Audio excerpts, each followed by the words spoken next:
Hey everybody, Aaron here, and welcome back to another anime review. Today we look at the anime movie titled Chain Chronicles: The Light of Hesitas Part 1. Now, here's the thing. I'll be honest with you guys and girls. I don't know how much is known about Chain Chronicles. I don't know how popular it is. I know in the East it's more popular than the West, obviously. It's actually a video game that came out for cell phones, and I'll say this right now. I played a little bit of it. I knew the basic story of that, and was able to understand a lot that was happening in the anime movie. But for those people that have never played the game, have no knowledge of Chain Chronicles, you're going to be lost. I'll say that right now. Similar to my review of Fate Grand Order, because this is based off a video game, adaptations that are based off of them, anime wise, always have a lot of issues. It's more so just because they don't throw in enough information.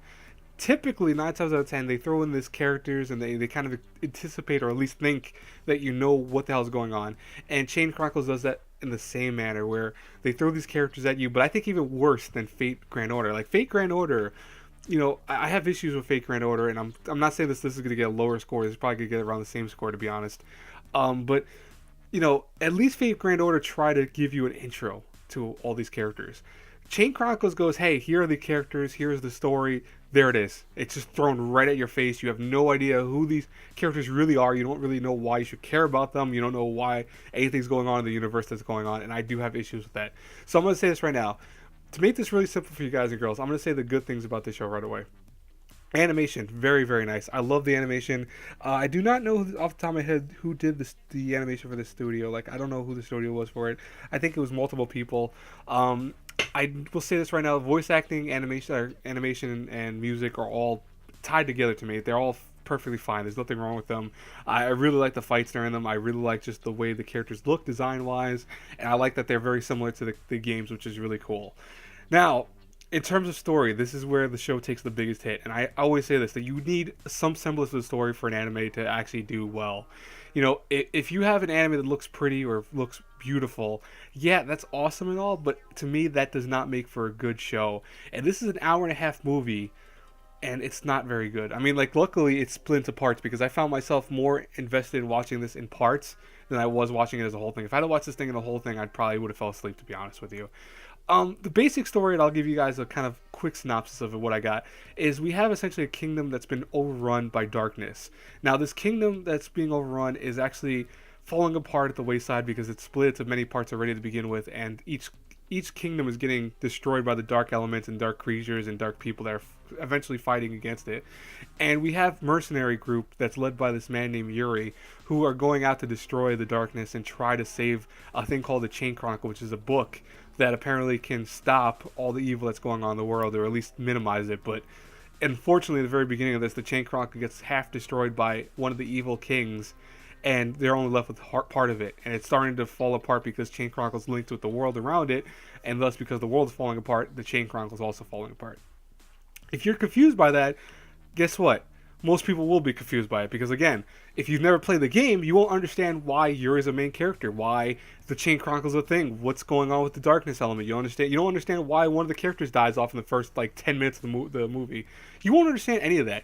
In the game, Yuri is summoned by the Chain Chronicle. He's a person from another world. They don't actually explain what world he's from or anything like that, but they explain that he's from somewhere else and he's summoned by the Chain Chronicle to become the savior of these people.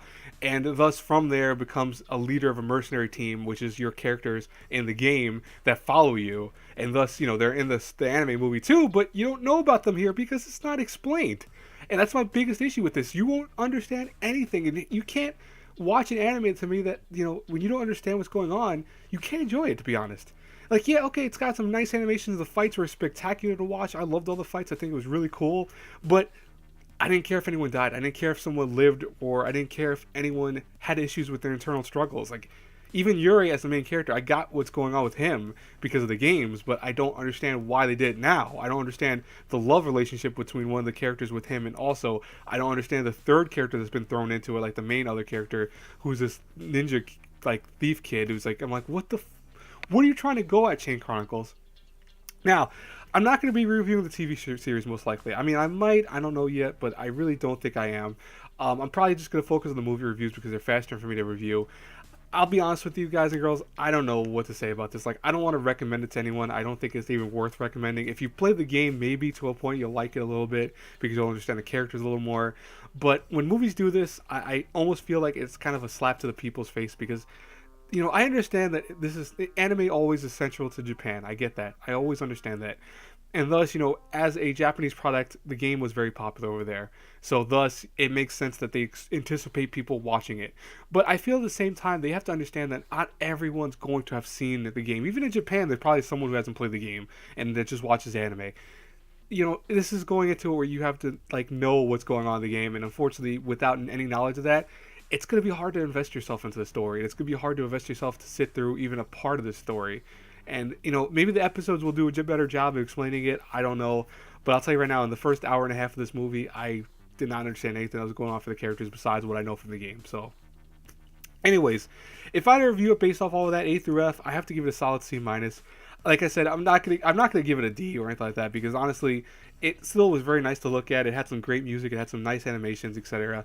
And at least I hate to say it, at least to a certain degree, I did like the characters because I know the game. I know the game. I know the concepts of them. I give it less. I would give it a less score, almost like Fate Grand Order, if I didn't know the characters. Because like Fate Grand Order, I didn't know the characters at all, so I had to give it even less score. But at least I'll say this right now: Fate Grand Order did one thing right, is explain the characters. Just didn't have a really good way of doing it. The things they did. But anyways, I hope you guys enjoyed this review. As always, I hope that my feelings of something like this get across to you guys and girls, because I know sometimes it's harder for me to say I dislike something and kind of convey why I dislike it, because people hear, oh, you dislike it, that must mean you just hate it. It's not that I hate it. It's more so that I just dislike the way they did it. Like I said before, it looks nice. It's got some nice stuff going for it. But I just feel like they really needed to kind of make sure the story was better explained to people and the characters were better explained to people overall. Anyways, I hope you guys enjoyed this review like I said before. As always, if you do like these reviews, please hit the like button, subscribe to the channel, share the video, the whole nine. As always, until our paths cross again in the next review, have a great day, everyone. Bye-bye.